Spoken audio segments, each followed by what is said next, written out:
This worship takes place on the traditional territories of the Haudenosaunee, the Anishinaabe, the Huron-Wendat, and the Chippewas of Lake Simcoe and Lake Huron. This territory is covered by the Dish with One Spoon Wampum Belt Covenant, an agreement between the Haudenosaunee and the Ojibwe and allied nations to peaceably share and care for the lands and resources around the Great Lakes.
Creator, your wisdom is without beginning and without end, passed forward from generation to generation by prophets and wisdom keepers. Open our ears to hear, our minds to learn, our hearts to love, and our hands to act, that we work toward reconciliation with all our brothers and sisters.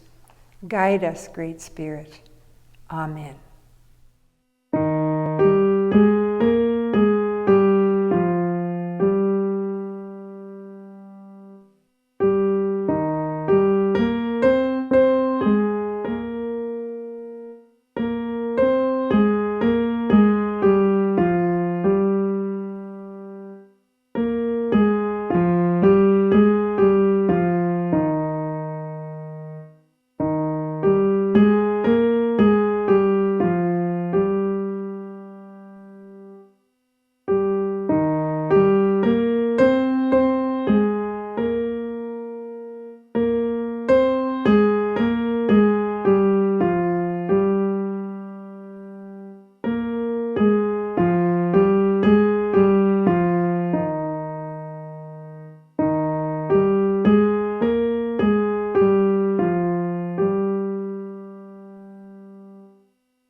Together let us pray.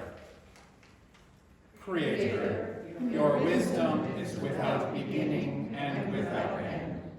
Passed forward from generation to generation by the prophets and wisdom keepers. Open our ears to hear, our minds to learn, our hearts to love, and our hands to act, that we work toward reconciliation with all our brothers and sisters. Guide us, Great Spirit. Please be seated. A First Nations version of Ephesians 2, 19 to 20. Now we are all his holy people and members of one new nation. No one is on the outside of this great family that our Father is creating. We are all related to one another and initiated into Creator's Lodge that is built together with wooden poles, the message bearers and prophets of old. Creator sets free, Jesus, is the main pole binding us together, like branches being weaved into his sacred lodge. Joined together in this way, we become a dwelling place for his Spirit. A second reading from What Comes from Spirit by Richard Artemis. I am drawn to ceremony like earth is drawing its circle around the sun. Breathing is a ceremony when it's mindful. So is walking. So is looking at something that moves me. So is talking when the talk is real and earnest. We all have stories within us. Sometimes we hold them gingerly, sometimes desperately, sometimes as gently as an infant. It is only by sharing our stories, by being strong enough to take a risk, both in the telling and in the asking, that we make it possible to know, recognize, and understand each other. We welcome Dave Gordon to Holy Cross Lutheran this morning. Dave is a member of Kairos, Canadian Ecumenical Justice Initiatives. He is at ease in the north of Canada because of his background as an RCAF pilot. He flew into the high Arctic many times and became friends with people living there. Dave was awarded the Order of the Diocese of Toronto by the Anglican Church in 2017. Dave is a strong advocate of right relations with Indigenous neighbors. He is humble in his achievements, and there are many. He has organized youth exchanges between York Region Anglican youth and youth from the Yukon. I realize, Dave, not just York Region Anglican youth, but Anglican youth from Toronto. Many of us joined a bus trip he planned to the Curve Lake Powwow and Peterborough Nogoji Wanog Friendship Center in 2015. On this Sunday, following National Indigenous Peoples Day, June the 21st, Dave will be sharing with us stories of walking alongside Indigenous neighbors. So welcome, Dave. It's a pleasure being here because this is really our York Region Kairos home. So thank you very much. I'm trying to condense in 10 minutes about 10 years of what the water program has been like at Pikanchicum and using water as a conduit to show how we walk alongside together. Definition in Ojibwe. Pimatisannipi means living water. And that was the group that was led by Archbishop Mark MacDonald, and we met him as the National Indigenous Bishop on 2011 at an outreach conference at Holy Trinity School. And after we said, what can we do? And out of it, we became the Living Water Group. A huge supportive group is Pikanchicum Working Group, led by electrical engineer Bob White and Dave Steves, with the support of AFN Vice President for Infrastructure, being LeBlanc. And it's this group that Living Water joined through Primate's World Relief and Development Fund, which was our banker for doing donations to Indigenous people. In 2020, the Deputy Chief Coroner asked Bob and Dave Steves to help the chief, who was Gordon Peters at the time at Pikangikum, relate his priorities for curing the problem of youth suicide. You'll probably remember this, April 2012, where Canada became the capital for youth suicide in the world, and that was when most of us in the public realized this serious problem.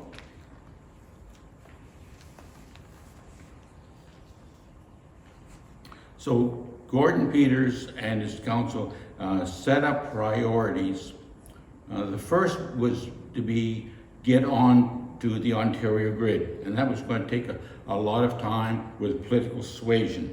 Next on the list was running water in the homes of the citizens of Pikangikum who were the most vulnerable. This was not the first ask by Gordon Peters.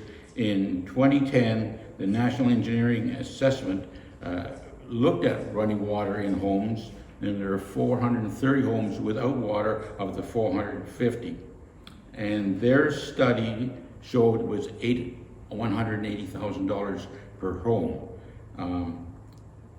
Over the 10 years, through Pikangikum Working Group and all the associations of this secular group, 46 homes that have got running water at the average cost of $30,000 each. But the real input of this running water, yes, it was very good for the people who received it, but was the ability of youth, ladies and young gentlemen, to be trained and have electrical, carpentry, and plumbing trade tickets. 18 have been trained, some as trainers and some as actual apprentices who've now got their tickets. And one of them, after doing some more work at OISE, became the Pikangikum School industrial arts teacher. So how this sport came together, it was just like you're reading today, we're all walking along in the Creator's kingdom. When Living Water joined Pikangikum Working Group, it was to start raising money, and it was hard going at first, and we had the support of Trinity Eaton Memorial Church to get us going, because we needed $200,000 to start the first homes, because we had looked at 10 homes on the list of the most vulnerable supplied to us by the new chief, Dean Owen.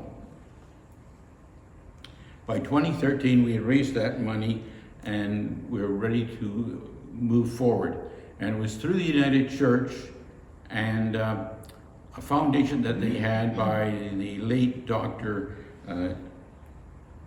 Charles Cato in his foundation called Frontiers. And Frontiers had been working in offshore and in northern Quebec, and the slogan was standing tree to standing home. And he had project managers, and that's what we lacked the most. We could raise money, but we did not have people on the ground to help get this structure going. And through the federal government, we got money to start doing the trades training for the individuals. Charles unfortunately died in May 2014, and with his passing, the foundation became insolvent, and so we had no more project managers coming from that resource. Phase 2 was delayed, and looking for a project manager. By 2016, Kim Sigerson from Manitoba Homes became our in situ fellow. But Habitat for Humanity specialized in new builds and not renos, and it was a big challenge for us. In phase 1, we used 200-gallon potable water and gray water tanks. From phase 2 onwards, it was 1,200-gallon tanks. So the infrastructure to take the weight, because 1 gallon of water equals 10 pounds, shifting from one tank to the other, made us build not only additional home of the home for the bathroom, but a lower type of building to hold the water and keep it warm, but more importantly, take the shifts as potable water went through the system to become gray water. In 2018, Chief Dean Owen retired, his wife being sick with cancer, and Amanda Sanapi became the new chief. Not much was done, and then in 2019 they had 2 fire evacuations. So phase 2 was partially done, and phase 3 was holding in the shadows. The Honorable Minister Heather Bennett, seeing what churches had done in phases 1 and 2, paid for through our tax dollars all of phase 3, and phase 3 was extended between late fall of 2019 till freeze up, and then started again in 2020, even with the COVID, and was done. So phases 1, 10 units, phases 2, 10 units, and phase 3, 10 units. At that point, the Anglican Church had got donations in the $550,000 range, and we were holding it, and CRA was very worried that we were not dispersing it. So on 1 October 2019, the decision was made. The money was collected will go to Pekanjigam when they can accept it, and they have a CRA license number to accept it, and we will then route new monies to another project. And that's where Water First became into the situation. We did not want to stop the flow of monies from the parishioners sitting in the pews to a national project, but we had no way of destroying it. So Water First, who are located in Creemore, came on stream. Water First started in 2010, it was known then in Africa, and they were active in Uganda doing wells as Tin Roof. Their founder and executive director is John Miller, and he came back to Canada in 2012 and said, water is more important for us in Canada with our remote villages, so they turned from doing wells to doing water systems engineers training with chief and council selecting individuals, and those individuals writing tests to see whether they could pass the ticket exams to be a certified water systems operator. So our monies through the Primates World Relief Development Fund went for 2 years to Water First. Water First is renowned in Canada as one of the best charities, and they deliver well. They have done most of the training in Northwest Ontario for water systems operators and remuneration of habitat through their fisheries program, and they're now concentrating in this year in our area from a triangle, Sudbury, North Bay, Midland. There are 7 Indigenous communities along that route, and they're having their people trained in water systems operators. They get a level 1 ticket, and after that they do on-job training to raise up to a management. Like in Toronto, we need a number 6 ticket. So this summer, 16 homes will be finished, part of Phase 4.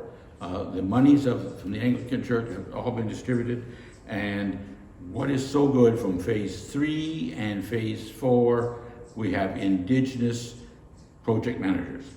So now Pekanjikam has a new role because it becomes the on-job training and for other First Nations to come down and see what they want to do in their actual community. So in early June, 3 people were supposed to go from Toronto and meet the representative of the new Indigenous spiritual ministry called Mikamikwish in Pekanjikam. But COVID stopped that, but that's still on the back burner to go. So some of the spin-offs have been political suasion. 60 million for the power line from Red Lake into Pekanjikam, and that was supported by the Honorable Heather Bennett, and then the government of Mr. Trudeau dedicated 1.6 billion for Wate Power, which is an Indigenous-run power company representing 22 communities in Northwest Ontario. And if you look at like the antler of an elk, on my left elbow would be on the east Pickle Lake, and my right elbow would be Red Lake, and these power grids are going up north, but it's all run by Indigenous people. The future is to have these communities have stable power, and also if with prior informed consent, certain of those nations will be signing on through the auspices of their lawyer, Bob Ray, to be part of the Ring of Fire. That's all being negotiated with the 22 communities. The spin-offs have been huge. So we've got the training and full-time employment of 18 youth for the water project. Pekanjikam became the Natural Resources Canada pilot project for a young offenders center, and this is new construction that is self-leveling on the permafrost, and it's made of product and self-contained, there could be no mold. And a similar building has been taken for communal home for women and children seeking shelter at risk. Currently on the go is a Pekanjikam First Nation food security project, where over the ice road this winter, 2 trailers with freezers and refrigerators have gone in, and this is to source and take country food, and then there's a cooking installation to teach people how to use these products. Sylvania Ostrom donated 3,600 LED lights to replace incandescent lights to save energy. The Lumber Co-op was a spin-off of the first efforts by the Reverend Dr. Charles Cato, where a Woodmiser saw was taking in on the first phase to build some of the lumber to do the renos. And that saw has now been upgraded. It's all now computerized, and $1 million has been put in to the youth co-op, which fully employs people and now makes product for sale. If you fly north from Red Lake towards Pekanjikam, you'll see a boundary of clear-cut to sustainable forest. Through negotiations by the Chief and Council with Canada, 1.3 million hectares of forest are now owned by Pikangikum White Feather Lumber Corporation, and they selectively harvest, and therefore they'll have sustainable resources. Hot water youth training program was initiated at the school, and then other monies were sent in for the school, as well as buying boats and motors and 12 passenger vans to be left at Taxi Bay, so in the summertime or when there's no ice roads, the kids can come out and do sports with neighboring communities as far south as Dryden. Sylvania Corporation donated 150 laptops to the school, and through gifts in kind, products been sent of clothing, bedding, diapers, food, water, books to Pikangikum, and they have a backup 50 kilowatt generator supplied by Canadian Pacific Railroad. So it's all people coming together, just as you're reading today, we're all walking down the same route, and what has been so good about Pikangikum, we've now seen the use of, I would say, anti-Indian Act male chauvinism, because the youth on in the trades are mostly girls. The women have now control of the food and food security, as well have a lady chief. So what does it mean for us down south here? Well, it means that if we listen and we can walk together, we can do great things. And what is happening here in Toronto is, thanks to a former member, the late Linda Parsons, I was introduced to Toronto Council Fire, and we now have a restorative relations work group at Council Fire. It is a multi-faith group of Sikh, Jew, Muslim, Christian, and traditional spiritual people, and we are on a fundraising team to help with Spirit Garden. Spirit Garden is the TRC Call to Action 82, where in every provincial or territorial capital there will be a monument or memorial to the survivors of the residential schools and those who did not return to their parents.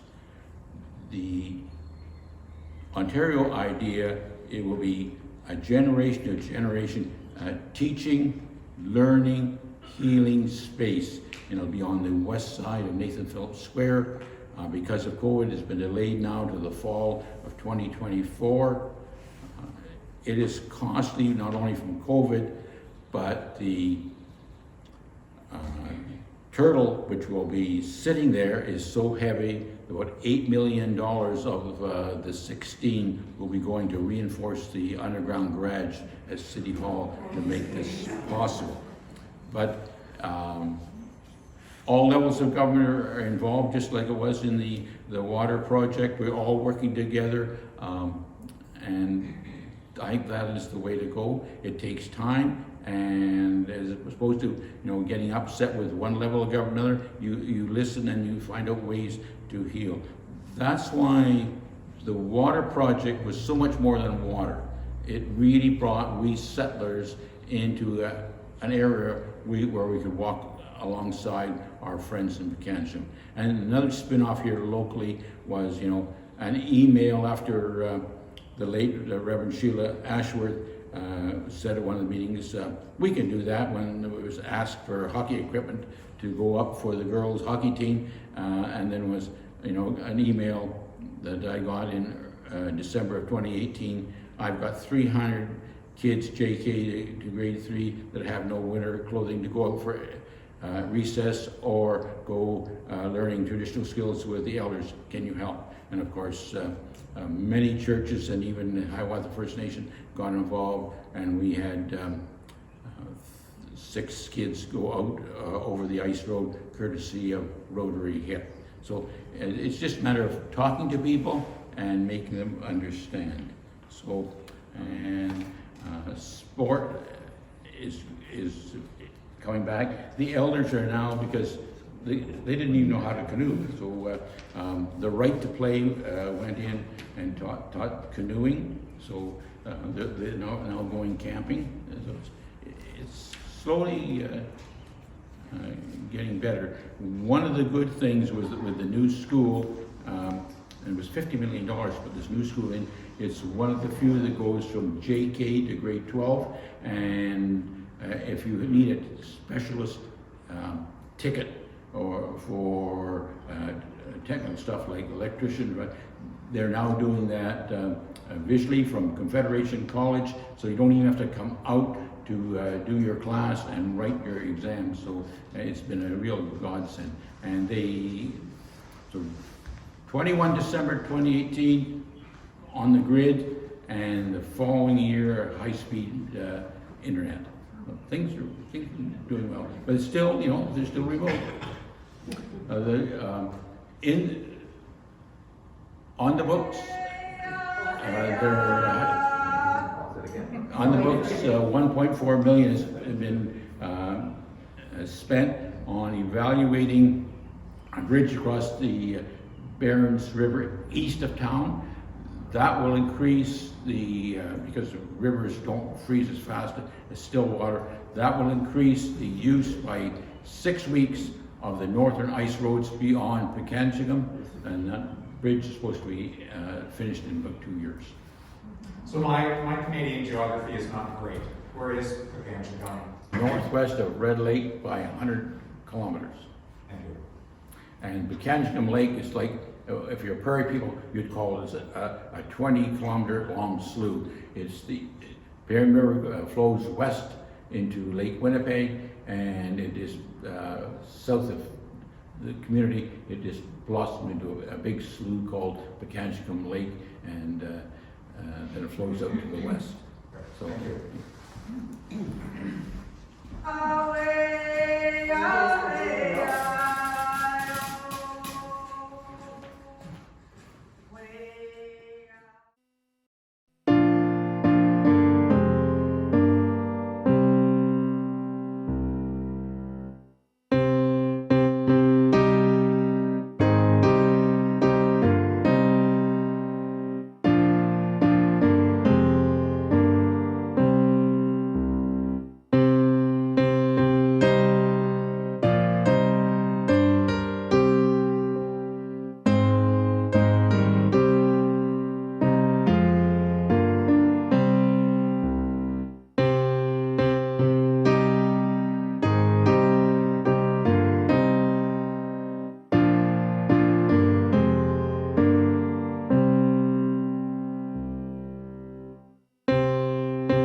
We hope that you have found this broadcast to be of value to you at this time.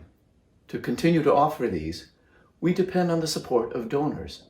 If you wish to help to keep us going, please donate what feels right for you via Canada Helps to Holy Cross Lutheran Church, Newmarket.